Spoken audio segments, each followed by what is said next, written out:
Oi, pessoal, boa tarde. Espero que vocês estejam bem. Vamos iniciar a nossa terceira sessão do ciclo 4 do programa Ecofis Diabetes Mellitus, um programa que tem como objetivo capacitar os profissionais que fazem acompanhamento às pessoas com diabetes mellitus, tanto aqui no município de Aracaju, como também em outros estados do Brasil. Para quem ainda não me conhece, eu sou Franciele Santana, sou enfermeira, mestranda do programa de pós-graduação da Universidade Federal de Sergipe, e aqui no ECO eu faço parte da equipe de monitoramento e coordenação dos resultados e também atuo como facilitadora das sessões. Hoje eu estou aqui com meu amigo e parceiro Plínio. Boa tarde, Plínio. Boa tarde, pessoal, tudo bem? Também faço parte aqui da parte de TI, como vocês bem sabem. Então, qualquer dúvida aí relacionado à questão do eco, do Zoom, podem solicitar para mim, que a gente tenta resolver da melhor maneira possível. E esperamos ter uma ótima sessão, tá? Obrigada, Plínio. Boa tarde para você também. Eu vi que alguns já se apresentaram, né? Mas quem ainda não se apresentou e queria se apresentar, pode colocar no chat, né? O nome, o local onde vocês trabalham e de onde vocês são, para a gente poder, né, conhecer mais vocês. É, Caso tenha alguma dúvida também, a gente solicita que use a ferramenta aqui e a gente pode dar a voz. E também, se quiserem ligar as câmeras, né, para facilitar a nossa interação. Para relembrar, a nossa sessão Eco, funciona composta por dois momentos, né? Temos uma apresentação didática, que é feita pela nossa especialista convidada, a doutora Nathalie, ela já se encontra aqui.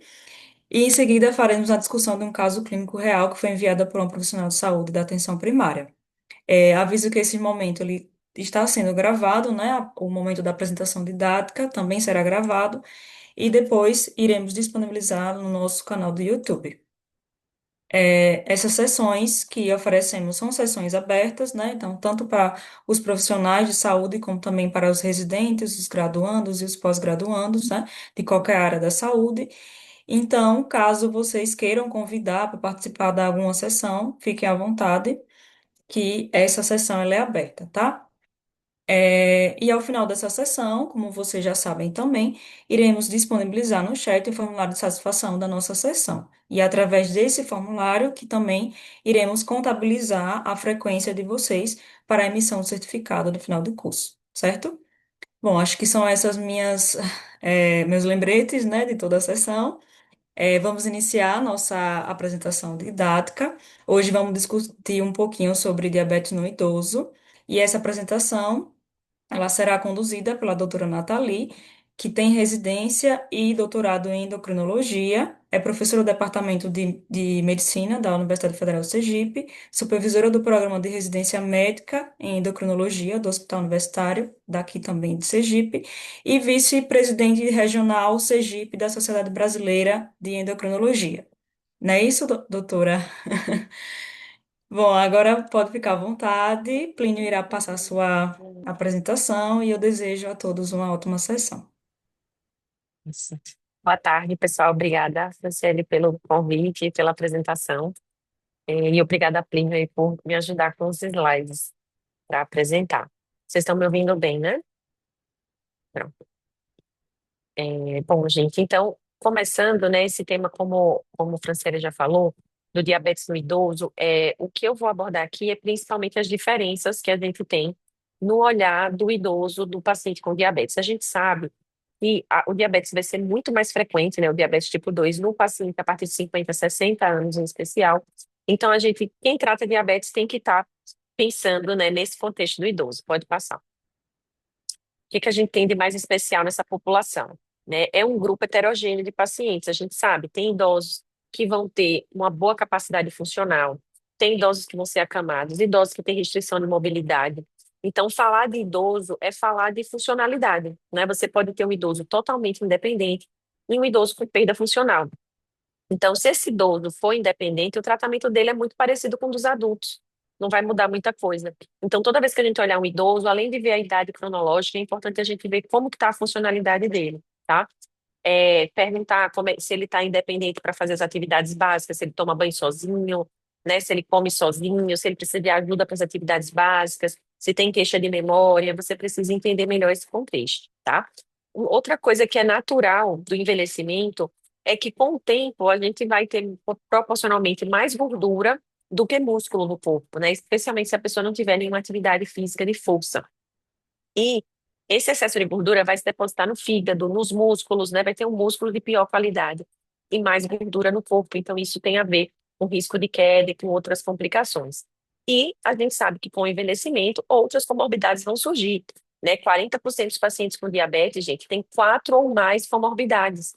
Então, não é só um diabetes, vai ser o diabetes de hipertensão, osteoporose, lipidemia, né? Então, assim, são muitas comorbidades, o que leva a muitas medicações, né? Uma polifarmácia e muitas demandas. E esses pacientes idosos vão ser mais suscetíveis à hipoglicemia. Então, assim, gente, hipoglicemia é uma das coisas que mais nos assusta nos idosos, né? É o risco de hipo, como vocês já imaginam. Se eles forem dependentes, né, também é uma coisa que nos preocupa. A polifarmácia, como eu disse, eles já usam muitos remédios para várias coisas, e a fragilidade também é algo que nos preocupa. Pode passar.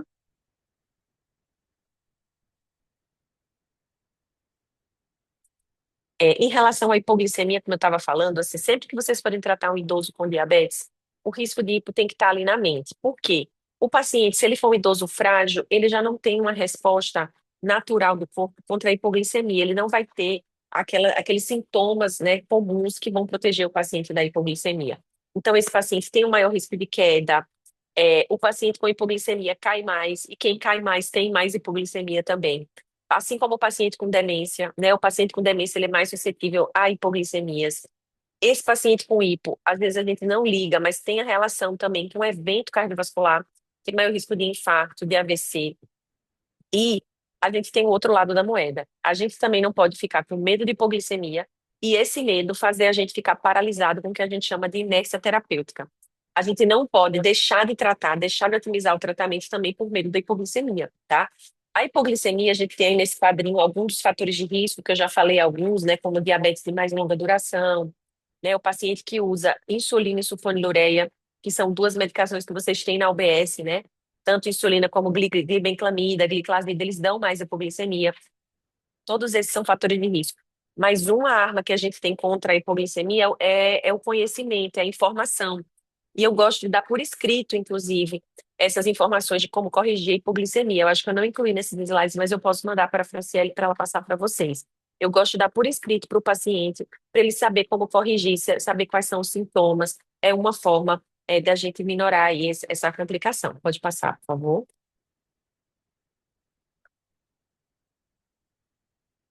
Então, essa tabela, gente, está naquela diretriz que eu já falei com vocês, que é a diretriz da Sociedade Brasileira de Diabetes, que está super fácil, super intuitiva, é muito didática. E esse quadrinho, eles colocaram sobre o manejo do diabetes no idoso, dividindo em três grupos. E vocês vão ver que a divisão do idoso nesses três grupos tem tudo a ver com funcionalidade, né? Com expectativa de vida. Então, aquele idoso funcional, que não tem nenhuma doença mais grave, ele está ali no verdinho. É o idoso saudável, que vai ser conduzido igual ao adulto.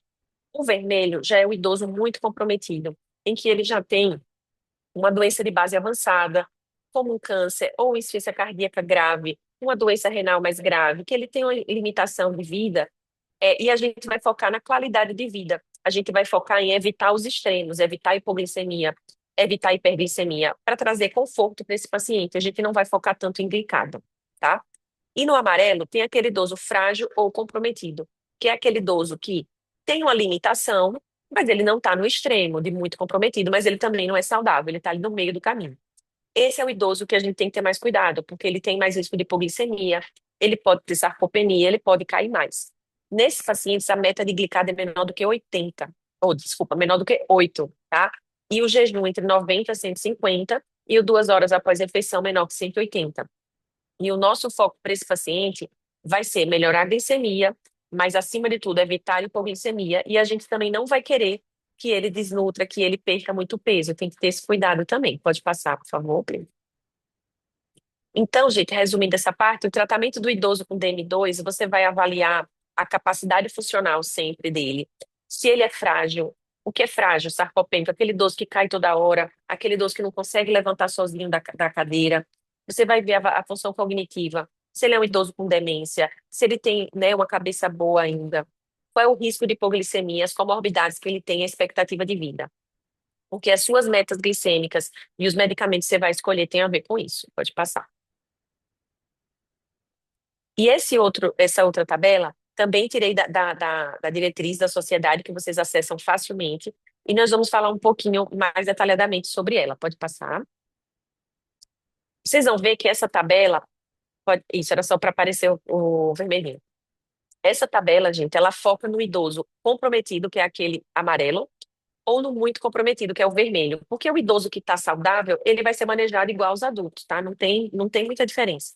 Mas o idoso muito comprometido, que vocês estão vendo aí à direita de vocês na tela, o vermelhinho, é aquele já está em manejo paliativo, o uso de preferência da insulina basal, tá? Por quê? Porque a insulina você consegue titular melhor o efeito dela e você vai evitar os extremos de hipo e de hiperglicemia e evitar que esse paciente perca peso, que ele desidrate, mas você não vai pensar muito em glicado. Já o amarelo, que vai ser a maior parte dos idosos, vejam que a gente vai se guiar pelo IMC, que a gente não vê tanto isso nos adultos. E aí eu lembro para vocês que o idoso, o IMC normal é de 22 a 27. Como a gente tem mais gordura no corpo, né, quando idoso, um IMC menor que 22, você já considera esse idoso muito magro, tá? Por que que eu estou ressaltando isso? Porque se vocês prestarem atenção ali, IMC menor que 22, a indicação de primeira escolha é usar inibidor DPP-4 ou já começar com insulina basal, as insulinas lentas, glargina ou degludec, eu vou falar um pouquinho mais à frente. Essa não é uma indicação para adulto, essa é uma indicação para os idosos magros. Por quê? Porque inibidor DPP-4 não perde peso e a insulina basal ajuda o paciente a ganhar um pouco mais de peso. Então, é um raciocínio de anabolismo que você está buscando. Ah, mas no meu serviço eu não tenho inibidor DPP-4, que no SUS não tem, eu não tenho glargina, o que é que eu vou fazer? A alternativa é usar gliclazida. Vejam que glibenclamida, gente, para idoso não é indicado, tá?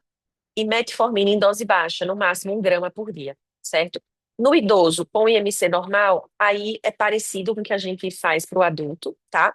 Agora, se esse idoso tiver com glicada acima de 10 ou com sintomas de poliúria, polidipsia, perda de peso, já é indicado entrar de cara com a insulina basal, sempre dando preferência para o idoso, se for possível, a glagina ou a degludec, tá? Pode passar. E aí eu vou falar um pouquinho de cada uma dessas medicações no contexto do idoso. Metformina, tenho certeza que todo mundo conhece, eu sou uma grande fã da metformina, é uma medicação excelente, mas no idoso ela pode dar perda de peso, tá? Então, assim, uma média de 2 quilos às vezes, ou seja, se for um idoso magro, você não quer que ele perca mais peso. Então, metformina é excelente, mas no idoso magro não vai ser nossa primeira escolha. E se você não tiver outra opção, você vai usar a metformina, mas de preferência sem passar da dose de 1 grama por dia para evitar essa perda de peso, tá?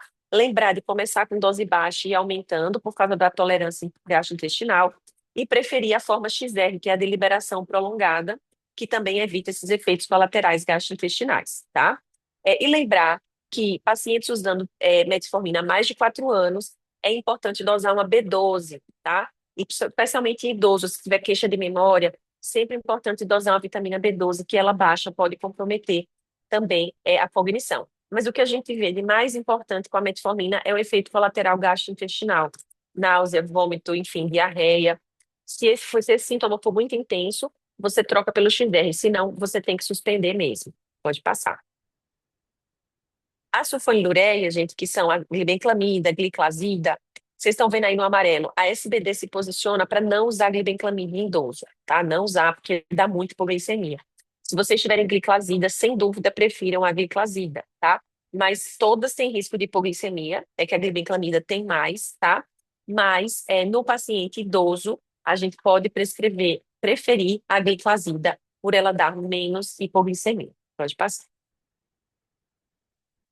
Os inibidores de SGLT2, que a nossa opção no SUS é a dapagliflozina, né, que a gente já tem na popular e tem no alto custo, a gente tem que ter um cuidado com ela. Qual é? É uma medicação que pode dar perda de peso. Então, eu tenho que ter atenção naquele idoso magro. Quando eu falo idoso magro, é IMC menor que 22, tá?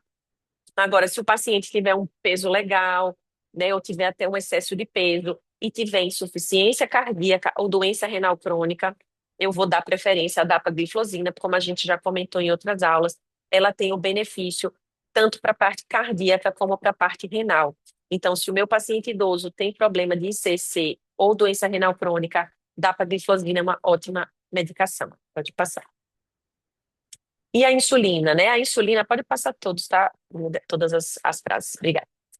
A preferência, gente, na UBS você já tem caneta, né, de NPH irregular. Dê a preferência por caneta, tá? Porque caneta é mais fácil. O idoso pode ter uma dificuldade de visão. Ela também dá para ter o clique, né, que você ouve a quantidade de unidades que você está colocando, não só ver. Então, caneta sempre é melhor, tá? E lembrar que a insulina você pode ser a sua primeira escolha se aquele seu paciente idoso for muito magro, porque você pode ajudá-lo a ganhar peso. Qual é a dose que você vai começar? 0,1 a 0,2 unidades por quilo, tá? Se for NPH, faz à noite antes de dormir para controlar a glicemia em jejum do dia seguinte. Se for a glagina ou a degludeca, faz em qualquer horário, tá? Mas a gente sempre prefere dar à noite. A insulina, ela vai ser de preferência se o paciente de vocês estiver com glicada acima de 10, poliúria, polidipsia, perda de peso, aqueles sintomas catabólicos clássicos, insulina é sempre preferível, tá? E, como eu já falei, de preferência glagina ou degludeca, porque elas dão menos hipoglicemia que a NPH. Mas eu sei que a realidade de vocês na UBS é NPH.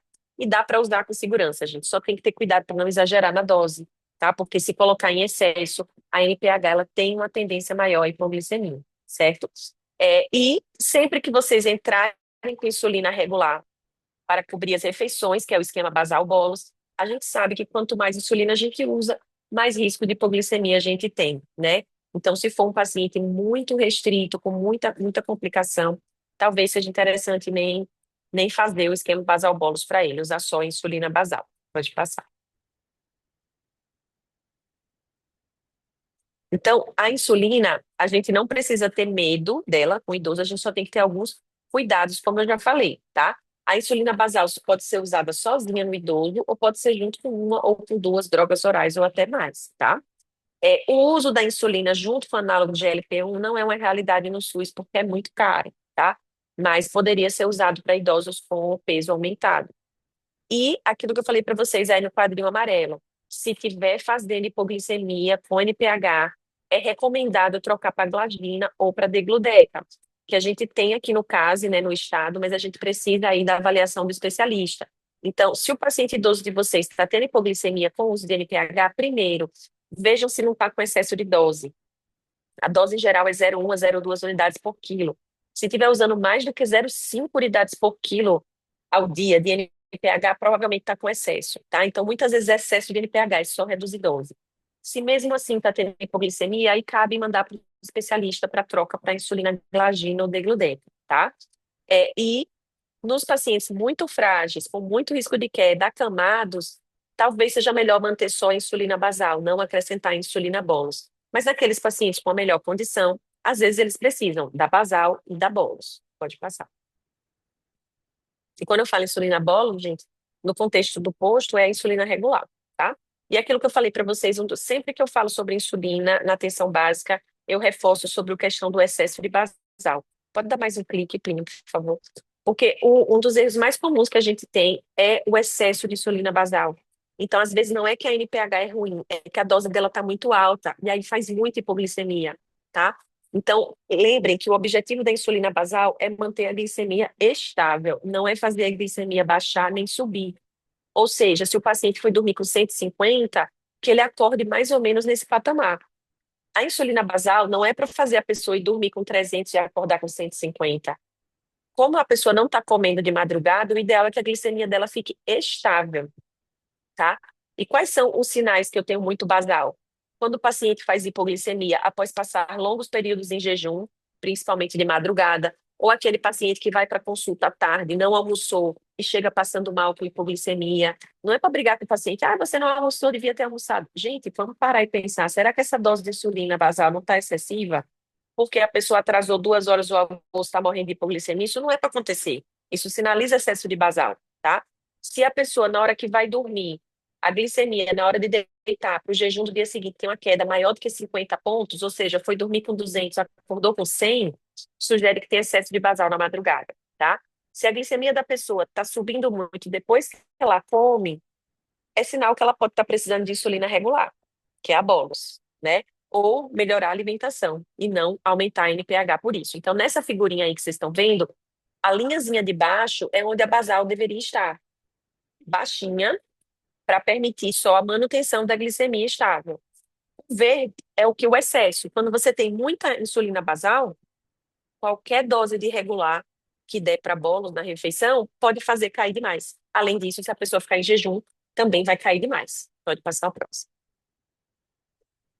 Então, para finalizar, esse é aquele que eu já mostrei a vocês, tá? Só para depois a Franciele vai passar esse material e também tem na SBD, só relembrando o nosso fluxograma, e pode passar, e aí relembrando a diretriz da SBD, que tem o site e tem o aplicativo, e é super fácil de acessar. Pode passar, é isso. Obrigada. Obrigada, doutora. Nesse momento, a gente abre para perguntas referente a essa aula da professora Nathalie, doutora Nathalie. Nathalie, eu fiquei só com uma dúvida, assim, quando você falou sobre os efeitos da metformina, você referiu sobre os efeitos gastrointestinais, né? Isso. No caso, é sempre ou é de forma, assim, esporádica que acontece? Não é tão esporádico, Franciele, é relativamente comum, Comum, especialmente com a forma de liberação rápida, porque na UBS, a metformina de 850 miligramas que tem na UBS, ela é de liberação rápida, que aí você tem que dar 2 ou 3 vezes ao dia. Quando você pega a forma estendida, que é o Glifade XR ou metformina de liberação estendida, que pelo SUS a gente tem na farmácia popular, na apresentação de 500 miligramas, essa é feita para você dar uma vez ao dia só, porque ela dura 24 horas. Aí ela dá menos, tá? Então, assim, o caminho seria você tentar do posto, não tolerou, você troca para XR, não tolerou a XR, você tenta reduzir a dose, não teve jeito, você vai ter que suspender. A maioria, quando a gente troca para XR, melhora. Melhora bem, mas não é raro não, viu, esse efeito colateral gastrointestinal, não é raro. entendi. E aí você falou sobre a indicação de insulina. No caso, precisa ser acima de 10 a indicação para insulina, a Isso, glicada. ali seria para você começar, sabe? Você fez o Começar, né? diagnóstico, vai começar. Chegou com a glicada de 11, aí você vai ver, é um idoso que já perdeu peso, você vai checar, ele tem poliúria, ele, sabe, tem polifagia, tá todo descompensado. A insulina tá super bem indicada, porque ela vai ajudar a recuperar esse peso, a melhorar mais rápido, porque tá muito alta. É o tratamento mais potente que a gente tem. E como na UBS a gente só tem 2 drogas orais, porque a DAPA não está na UBS, né? É popular e tal, e tem os critérios. Se você tem glicada de 11, mesmo que você coloque as 2 drogas orais que você tem, elas não vão dar conta. Você precisa de alguém mais potente. Agora, quando você já está tratando, não precisa ser 10. Se você já está com metformina, por exemplo, e gliclazida, e o paciente continua acima da meta, que aí vai ser 7 ou 8, dependendo do tipo do idoso, né? Do shape dele. Aí, se você precisa otimizar, você pode entrar com insulina, mesmo com a glicada menor do que 10, certo? Vamos supor, a glicada está 9 e você já está usando metformina e gliclazida, você pode entrar com a NPH antes de dormir, entendeu? Para controlar o jejum. Então, esse corte acima de 10 que ele mostra ali é para começar a tratar, Bom, perfeito, obrigada. Você consegue né? ver o chat? Estou vendo aqui, teve uma pergunta. É, se essa análise da hiperinsulinização, acho que é do excesso de basal, né, Fabiana? Você quer saber se pode aplicar para criança ou adolescente ou é só para idoso? Não, Fabiana, vale para todos, assim, de excesso de basal. Só o que muda é que, assim, aí pensando em criança e adolescente, a maioria vai ser diabetes tipo 1, né, que a gente até vai ter uma sessão específica disso, mas aproveitando a sua dúvida, esse ponto de 0,5 unidades por quilo para basal serve mais ou menos para todos, só que criança, antes da puberdade, eles são mais sensíveis à insulina, então, em geral, eles usam mais 0,3, 0,4 unidades por quilo de basal, e o adolescente é mais resistente. Então, às vezes, eles vão até 0,6 unidades de basal, 0,7 unidades por quilo, né? Eu estou falando. Mas tem essa diferença. Mas, assim, o excesso de basal vai causar esse mesmo padrão em qualquer faixa etária. Mais alguém quer fazer algum comentário ou perguntar?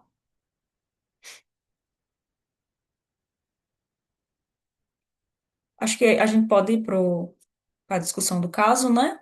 E aí, conforme a gente vai discutindo, vocês podem mandar também